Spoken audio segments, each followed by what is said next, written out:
Graça e paz, espero que esteja tudo bem com você.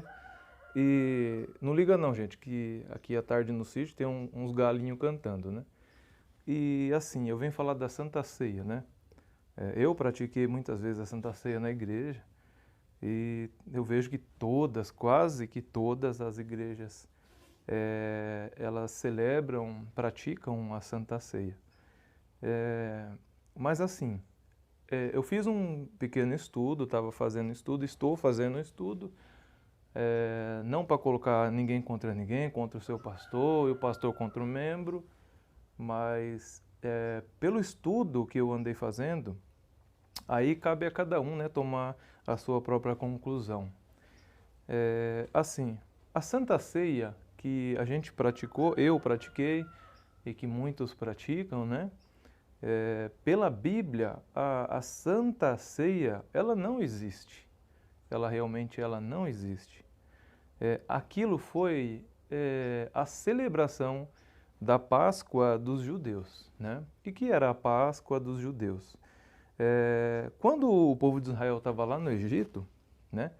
E Deus falou para Moisés que o anjo da morte ia passar em todo o Egito e que mataria o filho primogênito, né, de todas as casas.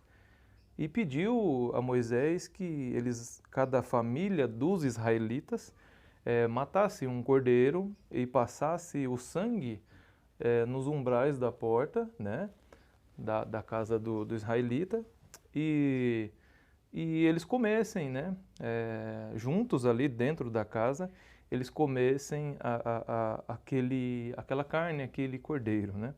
Eles não podiam sair para fora, porque senão quando o anjo passasse e alguém tivesse fora, né, ou se não tivesse o sangue nos umbrais da porta, né, o anjo passaria e mataria os filhos, né, os filhos primogênitos, né, que tivesse naquela casa. E depois, isso aconteceu de verdade, né? O anjo da morte passou e matou os primogênitos do Egito. E nas casas dos israelitas ninguém morreu. Isso aconteceu com os filhos primogênitos, com as criações, né? Com os animais. E assim, depois disso, o faraó libertou o povo de Israel do Egito, né? Então, eles comemoravam a Páscoa, que foi a saída, né, de lá do Egito. O livro do Êxodo fala também disso, né, que o Êxodo quer dizer a saída, né, quando eles saem lá do Egito. Então, isso era a Páscoa, né? E o que tem a ver isso com a Santa Ceia?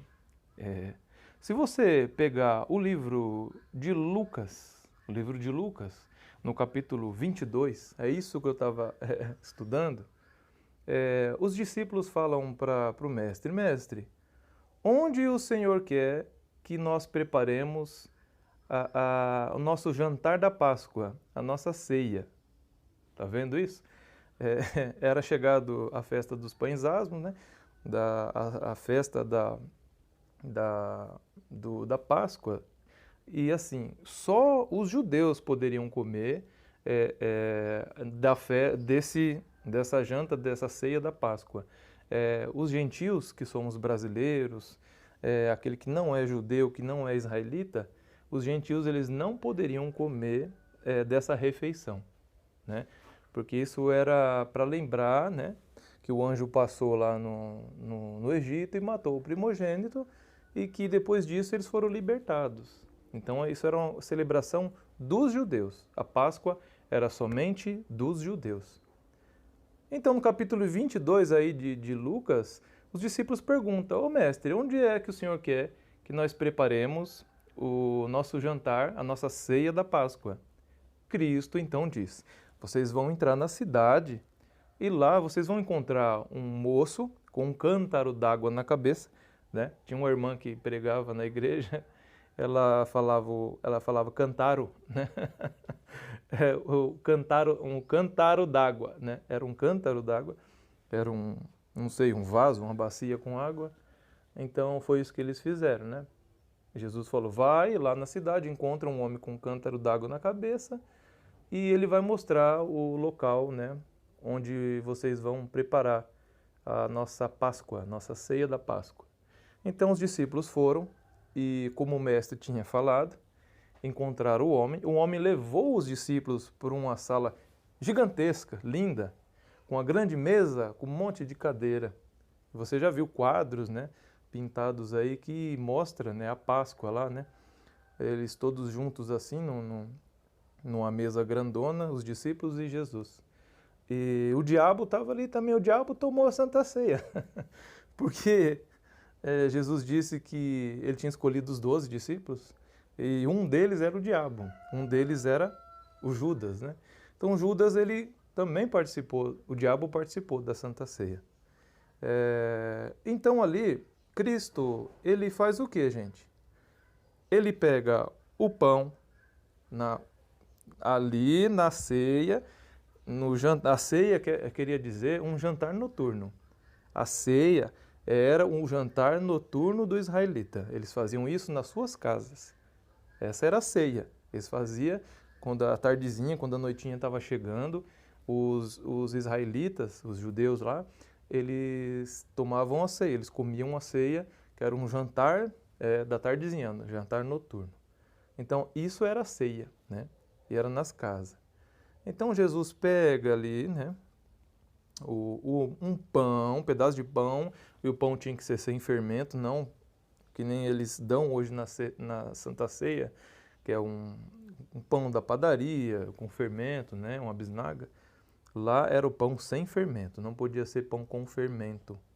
Porque quando eles saíram lá do Egito, não deu tempo de fermentar a massa, né?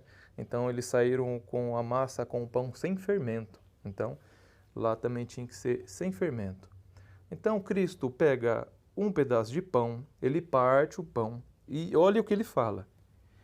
Este é o meu corpo que é partido por vocês, pelos discípulos, por vós. Vós quer dizer o quê? Eles ali, é alguém, né? Não eu, não você, não, né? A igreja. É partido por vós, né? Que estava ali na mesa. Esse é meu corpo que é partido por vós, né? E esse catou o cálice, o vinho lá, que era muito bom, né? O vinho. E ele falou assim, esse é o meu sangue. E Jesus diz o quê? Fazer isso em memória de mim. Jesus estava vivo. Agora outra coisa. Não se faz nada em memória de quem está vivo. Você faz algo em memória de alguém que morreu, né? Lá na igreja, como é que eu falo? A igreja pentecostal do amor aí, né? Eles fizeram lá um memorial para o falecido missionário, né? Que morreu, lógico alecido porque morreu, né? Eles fizeram um memorial, né? Algo em memória, né? Colocou lá fotos, bíblias, CDs, tudo lá desse missionário que morreu, né? Isso foi em memória desse missionário que morreu, né? Então, só se faz algo em memória de alguém que morreu. Cristo, ele estava dizendo o quê com aquilo ali? Ele estava mostrando, né, que ele iria morrer na cruz, né? Ele seria sacrificado pelos discípulos, pelos judeus e, consequentemente, por todos nós. Cristo fala, fazei isso em memória de mim, né? E eu não tomarei do fruto da vide, do vinho, né? Até que eu volte. Então isso foi numa quinta-feira, gente. E o que acontece? Eles deviam continuar fazendo aquela celebração em memória de Cristo morto na cruz. Lembrando que Cristo fez aquilo na cruz por eles, lembrando que Cristo fez aquilo celebrando a Páscoa, que era deles, né, do judeu. Então, Cristo fez isso na quinta-feira. Na sexta-feira, Cristo foi morto na cruz. Os discípulos, Pedro, Tiago, João, eles continuaram fazendo aquela celebração, lembrando na sexta, quando ele morreu, no sábado eles fizeram também, no domingo, Cristo ressuscitou. Jesus Cristo ressuscitou no domingo e ele voltou. Então, ali, eles tinham que parar de fazer aquela comemoração, aquela celebração, fazendo aquele memorial, né? Porque não se faz mais nada em memória de quem está vivo, né? Eu não posso pegar um pedaço de pão hoje e falar assim, aqui está o corpo de Cristo, o sangue, eu estou matando Cristo na cruz mais uma vez. Jesus está vivo e ele reina para todo sempre. Então, se eu não estou enganado, parece que Paulo, acho que é em Coríntios, né, que Paulo, ele relembra isso ali, né? E o que acontece? Quando Cristo morre na cruz, né, a celebração da Páscoa era uma celebração, tem uma ordenança da lei dos judeus, não nossa. Então, quando Cristo morre na cruz, ali ele dá fim à lei, né? O fim da lei é Cristo para a justiça daquele que crê. Então, Cristo pôs fim àquela lei, ele disse, está consumado, ele cumpriu toda a ordenança da lei no lugar dos judeus que não poderiam cumprir, e não era possível mesmo. Então, ali ele deu fim à lei. Só que o que acontece? Cristo deu fim à lei na cruz, ele removeu o escrito de dívidas, que era contrário, né, aos judeus e a nós também, né, consequentemente. O véu do templo se rasgou, né, todos têm comunhão com Deus, acesso direto ao Pai, não pelo sacerdote. E o que acontece? Só que eles ainda permaneceram praticando alguns rituais, algumas observâncias da lei. Por quê? Porque mesmo Cristo morrendo naquela cruz, retirando a lei, o templo ainda estava de pé, né? O templo permaneceu de pé, o templo dos judeus. Ainda continuou o sacerdócio levítico, os levitas, os sacerdotes, né? Isso tudo Cristo tinha já profetizado que ia ter o seu fim por completo, que ele diz que não ficaria pedra sobre pedra que não fosse derrubada, né? Então isso, depois que Cristo ressuscitou, ele esteve com os discípulos de novo, depois ele voltou, ele subiu ao céu, ao Pai, e no ano 70, o que acontece? O general Tito, eles cercam, né? Roma cerca a Jerusalém, eles invadem Jerusalém, eles acabam com Jerusalém, né? Depois da grande tribulação que o Apocalipse dizia, né? Então, a grande tribulação do Apocalipse e tudo aquilo que os profetas, que Paulo, que Pedro, que Tiago, que João, tudo aquilo que eles falaram sobre perseguição, sobre grande tribulação, sobre o que viria, né? Como o povo fala, besta, né? O anticristo, tudo isso se cumpre no ano 70 depois de Cristo, né? Tudo isso se cumpre e ali Deus, né, Cristo vindo sobre as nuvens, ele pratica o juízo contra Israel. Então ali termina a lei e hoje nós vivemos em graça. Nós vivemos em Cristo, somos a igreja sem mácula, sem defeito, sem pecado, sem manchas, nenhuma condenação há para quem está em Cristo.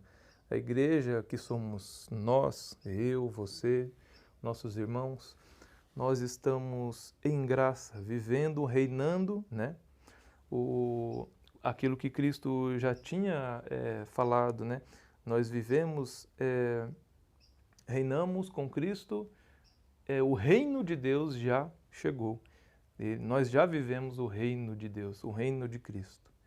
Então, eu parando para pensar, né? Hoje em dia se faz lá a celebração da ceia. E eu penso assim comigo, né? Que isso entristece a Deus. Eu desfaço do sacrifício de Cristo na cruz. Eu tomando do pão e do suco, e eu dizendo que aquilo ali, eu estou matando Cristo, eu estou dizendo que Cristo morreu, que Cristo está morto. Eu acredito assim que isso entristece muito o Espírito Santo, entristece a Cristo, né? Não sei porquê, né? Mas eu entendo assim, porque eles falam que se você não tomar aquela ceia, você não tem comunhão com Deus, mas a minha comunhão veio pela morte de Cristo na cruz, o véu do templo se rasgou, tudo se consumou, então hoje eu tenho acesso direto ao Pai, né?